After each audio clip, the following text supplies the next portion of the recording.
This is Aussie Mac Zone. We'll cover everything Apple, including Macs, iPhones, iPads, and more. All this from an Aussie perspective. Sit back, relax, and insert yourself into the zone. The Aussie Mac Zone.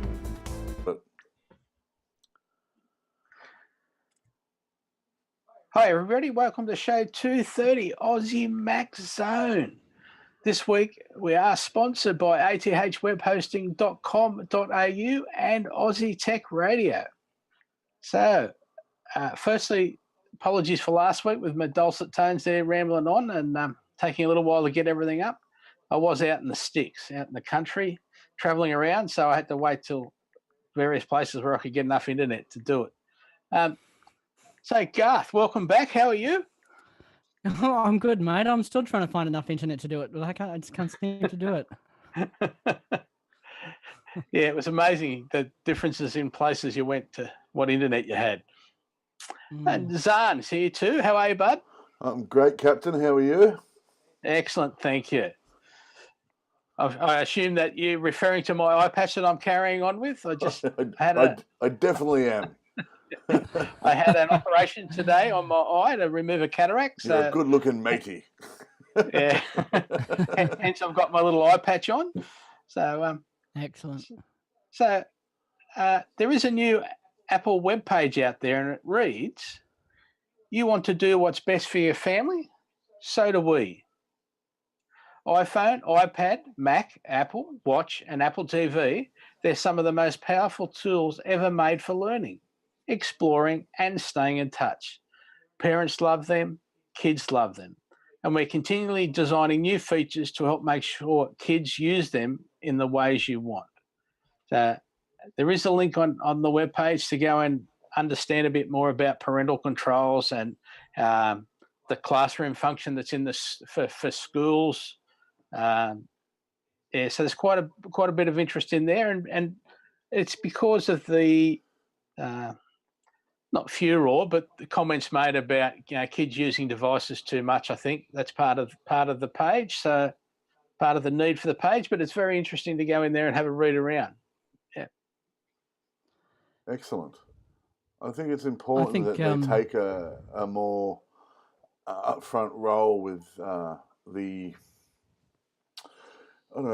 usage, that they understand that children want to be live on social media. They want to be a part of this ever closeness of our large globe. We are just a press of a button away from almost anybody these days. And I think we need to understand that the kids want to be part of that too. So I think the Apple, all the companies should take a more responsible role in that sort of thing. All the companies. That's an important comment. Yes, all the companies. Yes. Yeah. Garth, you've got some older kids. Go for it. Oh, well, let's not even go there. But I don't know. I think what Apple, the rumors we're hearing about iOS 12 is that Apple will be giving more control to parents in this situation. Yeah. And I think that's a good thing. It gets a little bit tricky when they start making decisions for us when, the App Store, Apple's App Store has always been a little bit like that, right? It's always had that curation, which can be both a good thing and in some situations maybe a bad thing. Insofar as their decisions about what is and what is not appropriate. So I look, overall, I totally agree and think it is a good thing, but I think we always need to be also wary of what curation decisions corporations are making for us, if that makes sense. They are pretty strict about the type of content, even down to the TV shows that they're actually or streaming shows, whatever you want to call it, that they're actually ordering, aren't they? They're being fairly conservative. Yeah. I think so. Yeah, I think they are. They're sort of looking towards family viewing and things like that. And it's the kids they want to catch. realistically, I think Yep. they're the ones that watch the most and will keep watching after we're gone or retired or can't see or whatever. So, all right, another important announcement came through.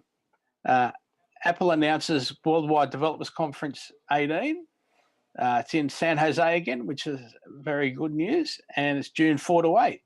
Now, I know applications for tickets is closed because they're only up for a very short amount of time, but scholarship positions open today. So show us your Awesome. Show us your creativity. 2000 WWDC 18 scholarships reward talented students and STEM organisation members with the opportunity to attend this year's conference. Developers selected for a scholarship will receive a WWDC 18 ticket, lodging for the conference, and 1 year of membership in the Apple Developer Program free of charge. We've got a link to this page, which is developer.apple.com/WWDC/scholarships/. And it's in there. It's got how to apply. Your talent and enthusiasm could take you all the way to WWDC 18. Build a swift program to showcase your ingenuity, answer a few questions with written responses, provide documentation, and submit. Now, to be eligible to apply, you must be 13 years or older, registered for free with Apple as an Apple developer or a member of a paid Apple developer program, and enrolled part-time or full-time in an accredited course or study, or be a member of the STEM organisation. So the building of the Swift Playground is create an interactive scene in a Swift Playground that can be experienced within 3 minutes. Be creative. You can use Swift Playground on iPad or Xcode on Mac OS. So there's a list of requirements there. The zip file size can't be bigger than 25 meg. So it's, and you got to provide school membership information, etc., of course. But good luck to all the people who are applying. Absolutely. And especially the Australians. Yeah, and let's hope there's some young geniuses out there, going for this sort of stuff, and we hear all about that, Aussie kids. And I wonder what happened to the young girl who was in there, who was, featured last year from Australia. I'm sure she's powering on, having fun, and doing her homework. Just because you've got an app in the App Store doesn't mean you don't have to do your English. That's right. Yeah. Dad's going, it's all right, dear. I'll look after the money. Right? Yes. And just while we are on Apple presentations, we are aware that Apple have an event tomorrow, our time. Just a reminder, it's not live. So it's going to be live after it's going to be shown after the event, but not live. And that may be because they don't have full control over what's happening tomorrow. Plus, it's an outside feed. It's not from the Apple campus, etc. So just unfortunately, in won't case be people live. aren't aware, this is an event they've announced for the 27th? Yeah. US time in a school of all places. School, so yes. Very, staying with that theme around child safety, maybe, I don't know, education. So interesting to see what we have announced at this probably not major announcement, but nonetheless, it's still an event they've called. So have we got any speculation about what will be announced? So what about new iPads? New iPads is the main one, isn't it? It's the most likely and probably the most speculated on, I guess you could say. Outside chance that we see something come from that cheaper MacBook Air. That I was about to say, what about a cheaper MacBook Air would be great. Yeah. I don't know. I kind of new pencil. Yeah, maybe. Yeah. Or more likely, maybe even better pencil support on non-Pro iPads. Yeah. Well, pencil support full stop on a cheaper non-Pro iPad. Well, that's what I've been reading rumors all afternoon about this, pencil sort of thing, and they want, this is what, it looks like the people want. They want better pencil support on iPads, so hopefully they listen. And there was a bit of calligraphy on the actual invitation that Apple sent out for this event. So whether that's leading us towards the pencil or not, all those sort of rumors. That's the design decision of somebody who just felt like putting some calligraphy. We don't know. So this event they've got on tomorrow, did you say, Michael? Yeah. And that's where's that? That's at Chicago? Yes, a school in Chicago. Chicago. Yeah, and after that, there's a special thing at the Chicago Apple Center for teachers as well. Yeah. So clearly they're, pushing something via education-wise, and they've chosen a school, they're going to go in there, going to announce something that's really, it's going to, change the way we teach children. Not really, I don't know. There might be an iBook software upgrade to, because they said that was going to replace, a couple of years ago, they said iBooks is going to replace textbooks as we know it. Yep. And hasn't quite happened yet. Hasn't really happened, has it? No. So there you go. It may happen. So that'd be amazing. Yeah. So let's hope it's something good. I don't know. We could just say this is going to be quite boring in that it is boring for us in that we're not in education anymore, but there might be something that comes out of it that will be interesting for us. Yeah. There might be a lot around the tools that they have for schools. And it could be, Swift 4 might be available instead of jumping from Swift 2 to Swift 4. Or Now, reminder this week, we are brought to you by athwebhosting.com.au. And this week, I just want to remind everybody about his new instant setup system that he's got there. You just go in there and design your web page, and you can change your template fairly easily, and it's all designed so that you can just create one page and it'll show up on many different devices. It's very nice, very easy to use, and I am working on trying to get it set up so that we can give you a demo, or you can log on and do a demo yourself. So. It's just taking longer than we thought to do that because we've all been busy. I've been on holidays and having this operation, so I've been out of whack for a while. So, but remember, affordable and competitive plans, 99.95% uptime, domain registration, free setup, auto setup, instant activation, and I go on, $5.95 per month when paid annually. But don't forget, log on, have a look at the new system, and go from there. You might be surprised and you will be amazed. So, team, according to TechCrunch and a few other people, we had some Facebook challenges last week. I didn't get all of it. But as long as it's not Tide Pod, I'm okay. Yeah. As long as it's not what? Tide Pod. The Tide Pod challenge? Oh, you guys are old. Jesus. We are. Sorry. So Facebook literally knows everything about us. Yeah. Forgetting Instagram and WhatsApp, other Facebook products for a minute. Facebook has built the world's biggest social network, and it knows amazing stuff about it. And it's particularly true in the case because Facebook is the world's second biggest advertising company behind Google. During the last quarter of 2017, Facebook reported $12.97 billion revenue, and 12.78 was from ads. So that's 98.5% just coming from ads. Wow, that's crazy. Well, there's not many other revenue streams, is there? I mean, for any look, not for them.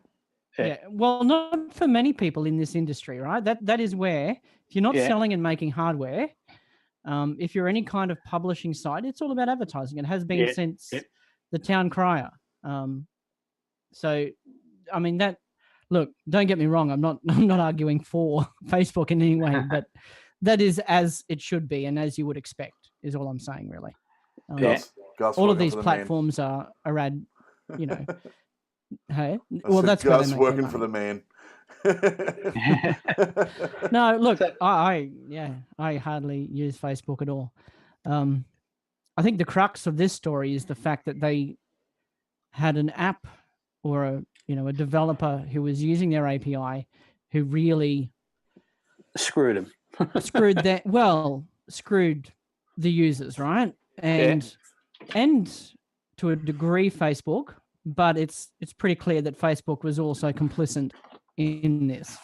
They were aware from reports from back in 2016, I think, of what they were doing, and didn't really care too much. The biggest complaints I've heard is that Facebook have, on many occasions now, done things and then apologised, as opposed to determining that it was wrong in the first place, shall we say? Yeah. What's that saying? It's better to do something and apologise than ask and be told no. Yep. And that's exactly the policy they've used with the millions and millions of users they've got. Yeah. Well, we all know Mark Zuckerberg's not fussed about not asking people things. So, yeah. So we had there are a lot of really good privacy controls that one can take advantage of within the Facebook interface. Yeah. A lot of them are really nicely buried.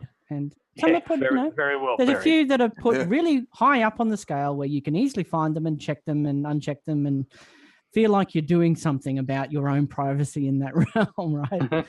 Make it easy for you to think that you've got control. Yeah. But then you have rogue developers like this one whose name is escaping me and is probably right there in front of you, Michael, in the name, who were basically doing surveys. So these fun surveys, because they're also fun to find out how many, what kind of person you are because of the way you like this cat or that cat. How incredibly intelligent you are because of whatever. Yeah. And they were completely sort of ignoring any privacy settings and sharing much more about friends of friends and all this sort of stuff than they should have been. Yeah, and your political intentions. Well, yeah, the inference, right? So so you get hammered with ads that are directly in your line of get you to do what you political want. bias or whatever. You may already I still think get ads like that now. Like I'm always getting stuff for the satire political shows in the US and stuff like that.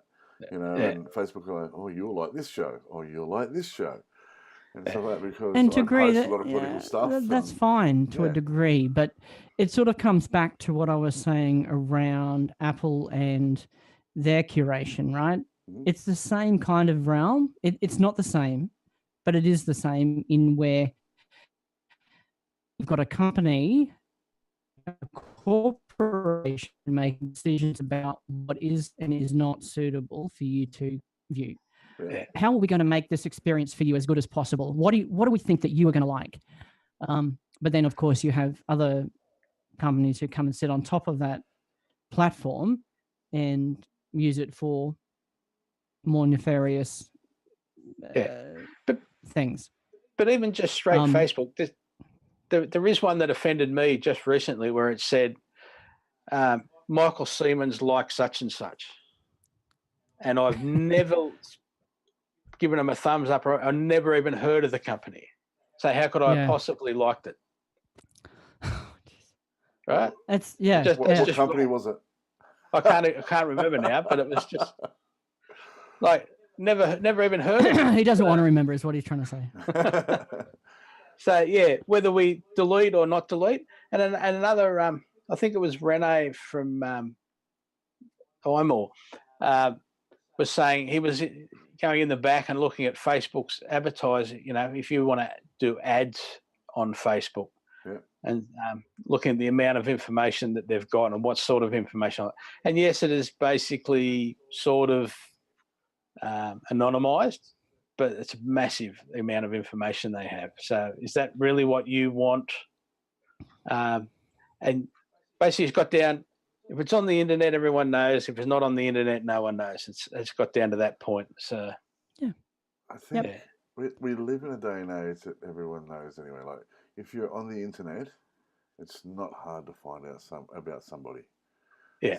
So I don't know. Like, I understand we want our privacy and everything like that, because I'm very much one to, be like, I don't want the government knowing what I'm doing just because I'm paranoid and my parents are hippies.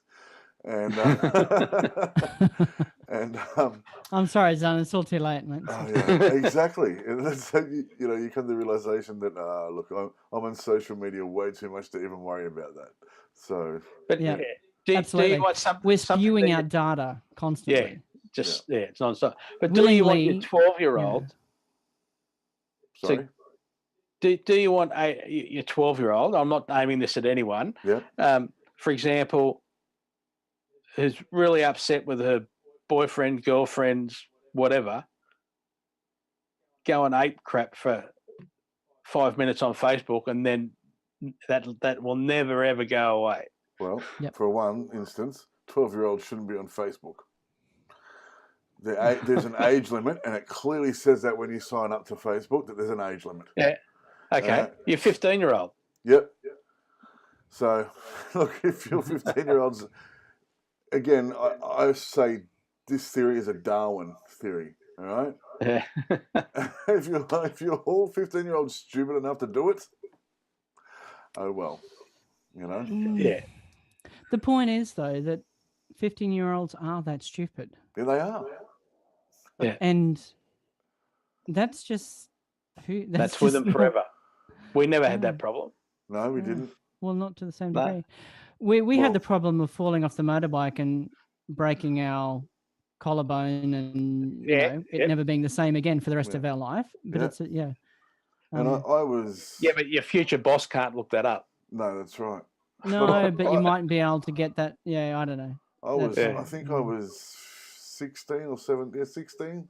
I think it was 17 when the internet came out in Australia, and like when it was, in TAFE libraries and stuff like that. So it had been out for probably a bit longer, but I was about that age when finally, I was at TAFE and they had the internet, and you tried to sit at the back of the computer room and look at a boob, and it took 25 minutes to download. 15 minutes to pixel at a time. Come on, boob, just one. But I've been on the internet for that long, and as soon as the other social media site first came out was what was there? There was MySpace and LiveJournal, and Yahoo's site. Yeah, even MSN, and stuff like that. I had all of that. So there's been a trace, since then. So I don't know. All right. Yeah. Anyway, that's a challenge for everyone to think about, whether to get rid of your account, not get rid of your account, whatever. We're just trying to give you some different opinions. Even if so what about? Sorry, go. No, you. Go for it. I was going to say, even if we got rid of our accounts today, well, me, for instance, I'll just use me as an example. Even if I got rid of my account today, there's still at least 20 years of being online and being on social media. Now, listen, this is one good thing that Europe has done for us, right? With their privacy rules, they're a lot stricter about all this stuff. Yeah. They are slowly forcing so many of these companies to have better delete buttons, right? Now Facebook, you can go in there and you can get rid of your profile and delete all associated data. Really? Well, pardon me. It doesn't take. It's not quick. It's not straightforward.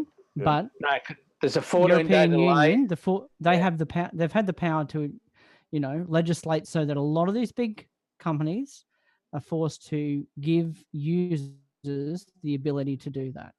Yeah. A couple of things to be aware of. Yeah. I think you get a 14-day. To start with, there's a 14-day delay to start with, but you might use Facebook to log into another website that's totally not social or whatever. But they're just using that API to let you log in. Yeah, they've got that button. that Yes, extends that absolutely. that extends that 14 days. And B, if you do delete it, then it's a pain. You probably got to go in and create a whole new account and start from scratch. So any data that you might have in a site that you log into using your Facebook account, you may need to go and work through those first. You'd have to work through that, set up another credential for logging in, and it's a pain. So, They've made it all very sticky and all very helpful and useful. Just be aware. See, I use Google for all those accounts that gives you the choice of Facebook or Google. I'll use Google.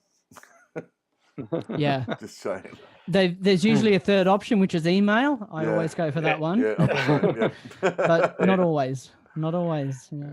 All right. So the Uber accident. Yeah.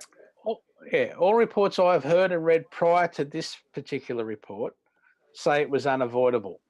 Now, the CNET story quotes Cortica, a technology company that develops autonomous artificial intelligence, analysed the video, I'll explain that in a minute, and provided its evaluation exclusively to CNET. Its system detected the person that got hit at 0.9 seconds before impact when the car was about 50 feet away. Now, Cortica's CEO, Ilgal Rajgors, said that would have been enough time for an autonomous vehicle to react and save their life. Now, I don't want to comment on that part, right? Yeah. Because we've lost a life and that's about it. Yeah, that's horrible. Now, the advantage of machine response time and control, the right actions could be made to certainly mitigate the damage, he said. Now, I'm going to put this in plain Australian numbers. The car was doing 61 kilometres an hour and it travelled 15.24 metres after the system saw something. Now, that's only 3.2 kilometres nose to tail. Yeah. Now, according to breakingdistances.com, from 61 kilometres an hour, like the point is it takes 9 metres, just the thinking part says, I need to put my foot in the brake, takes 9 metres, and a braking distance, this is in perfect conditions, of 22 metres. So that stopping distance is 31 metres. That's twice the distance between when the autonomous system noticed something to the point where it hit the person. That's twice the distance, right? Yeah. Now, whether it could have swerved or whether it thought it couldn't swerve because something was beside it, we don't know that. There might have been a car coming in the other direction. Apparently, the person that got hit was walking a push bike that had the shopping bags on it, and they've stepped out of a shadow and into the line of the car. So, but yeah, this is a challenge for self-driving cars. Uber have taken theirs off the road, but Apple have gone from 3 cars to, I think it was, I can't remember, it was 27 or 42 cars now. That's why they're even just part of their R&D budgets ballooned so much in the last 12 months. They spent more in the 12 months last year than they had in the previous 20, apparently. Wow. On R&D. So, yeah. So if anyone's got any comments, it's just... Well, I don't know what to say, really. I know that's why they call it an accident, right? Yeah, exactly. It's a I tragic haven't event. actually seen the story. So. And they say, what you said, the guy said, it could have stopped this song. Well, clearly it didn't. And it's unfortunate. Yeah. And well, he's basically saying his software is better than Uber's software. So he's... Yeah. Anyway, but yeah, so look, apparently... That's not the point in this whole scenario here. The point isn't whose software is better. The point is that there was an accident and it's tragic. And so, I guess condolences to the family. And we're as smart as we are, sometimes even our machines make mistakes. Either that or robots are out to get us. Yeah. Which I doubt very much. So go on, Garth, you were going to say? No, well, I as I said, I'm not really aware of this. I haven't looked at this story. Sorry. Yeah. But I think it basically, undoubtedly, we will get to the point where it is much safer to get the bloody people out of the driver's seat. Yeah. Yeah. Well, they have released all the video except the actual point of impact for this story. Yep. And there's video with, quote, the driver who's supposed to be double checking the vehicles, looking in their lap at something continuously. So whether They're on their phone. Whatever. Well, the point is, the driver wouldn't have been able to do anything anyway. No, even if the driver slammed the brakes on at that point, it's still going to travel twice as far as the impact happened. Yeah. Exactly. And if so the driver did the car the driver back up there wouldn't have been able to do better than what the software did do. Is that what I'm hearing? Yes. Yeah. That's what one company reckoned, but we don't know the whole story. So yeah. Did the car stop at all? Did it stop? Like, did it attempt to avoid did it attempt to stop? I haven't seen the video. Yeah. I don't really want to watch the video. Yeah, me either. It's not. It's not my sort of viewing. Big warning to start with, but yes, just please be aware. And our thoughts are with the victim's family and the driver, because that's why it's called an accident. Yep, absolutely. Now, Apple submits this got a picture, Zarn. Yeah. The story picture. Yeah, Apple submits new accessibility emoji to Unicode Consortium, which includes prosthetic limbs, guide dogs, more. Yeah, I like the guide dog. Story 5. You got it? Yeah, got it. Apple has today proposed a new set of emoji for the Unicode Consortium. It focuses on accessibility. The new set includes at least 9 emoji. Zarn, what have you got in those 6 that you can see? In the 6 that I have an ear with a hearing aid, a guide dog, an automated arm, a person with a cane, as in a walking cane for the blind, someone in a wheelchair with a disability, and another one with someone touching the side of their face. I'm guessing they're gesturing a maybe sign language or something. Yep. I'm guessing. Yeah. Yep. Cool. Yeah. Well, if we can have gingers, then why not? Oh, yay, the ginger! My kid's a ginger, mate. Because I think we're expecting curly hair and ginger in the next slot, aren't we? Yep. What about the curly hair gingers? Can they do both? Absolutely. That's pretty much our family, mate. We can do anything. Same with my boys. Yep.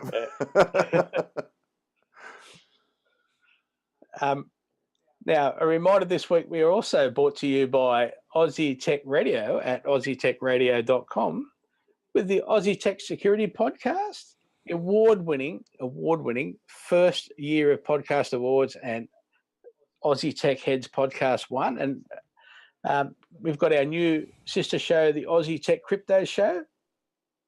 And you've got other podcasts from around Australia you can listen to 24/7 and having fun. So what about anything else, gentlemen? What else have we got? I want to know, has anybody been listening to any decent podcasts? Besides our own, of course, because ours is wonderful.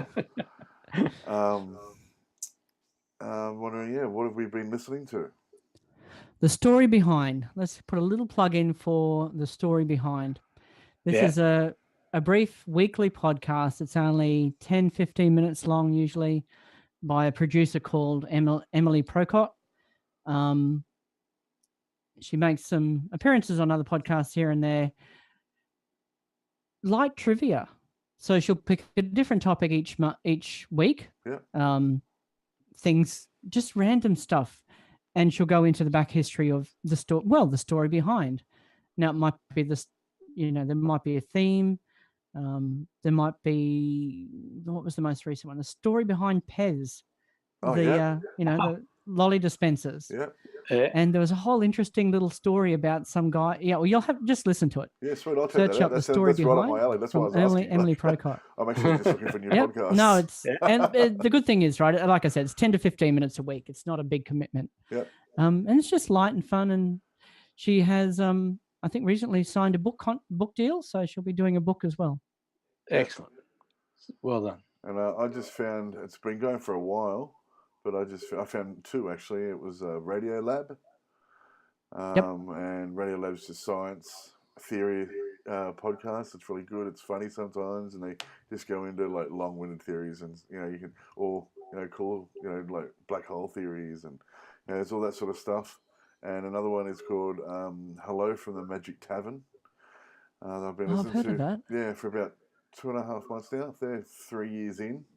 And so I started back again from the beginning. I didn't want to listen to their newer stuff. I thought I'm going to go right back to the beginning because I heard one podcast that was new. It was really funny. And it's an improv comedy thing. And so I started from the beginning and I'm listening to that now. Most days, actually, I listen to that one. It's great.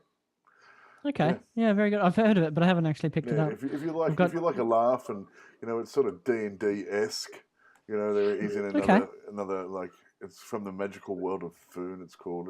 It's just funny, and it's lighthearted and fun. Good. Yeah, it isn't for children, by the way. It's got a little bit of language. Okay. So I need to just say that it's not for children. It's got a little bit of language in it and, sexual innuendo. So, yeah, not for children, people. Yeah. Check. Yeah. One of the ones I listened to, I'm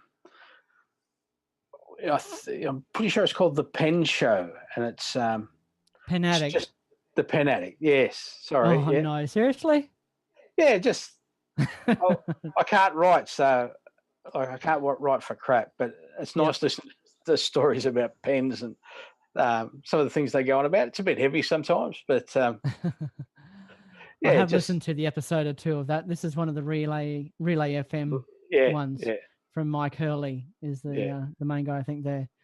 And, one of his passions is pens. Awesome. Yeah. Now, that's a very specific passion, if you ask me. But It is, but it's still cool. And I like that there's podcasts and stuff out there just for that. We're doing one about Mac news, it's great and it's growing and, it's fun. So, yeah, thanks, guys. And speaking of podcasts, actually, I have recently not split, but the Audio Pizza podcast, which I do. Yep. Yeah. A lot of the content in there is basically tutorials on using Reaper, which is a digital audio workstation, a DAW. For audio production and so forth. So a lot of the episodes in there are those tutorials. So I've actually split those out into their own podcast feed as well. So that in iTunes, if that was what the listener was interested in, just those sort of tutorials, you can search in iTunes or Apple Podcasts, as we're supposed to say these days, not iTunes, for Ray Producer or Reproducer, REA Producer. And they're all the Reaper. REA Producer. One word. Yeah. Just write it down so I get it in the Reproducer. A lot of the effects, a lot of the built-in VST, a lot of the effects in Reaper all play on that REAP, as in Reaper. That's the name of the application. So there's, re-EQ, re-comp, re-this, re-that. Recast and so forth. So, all right. So, that's good to know. Yeah. Good to know. All right, back to you, Michael. Yeah, there was one other thing, and I'm just trying to remember what it was. Please, Aussies, don't forget to put your application in for a scholarship position at Worldwide Developers Conference. That's very important. Yes, it is. Come on, Aussies, young kids, everyone, please do it. Now that we haven't got a cricket team we can we've got to go for a software developer. Let's not start on that one. I didn't know we were meant to like cricket.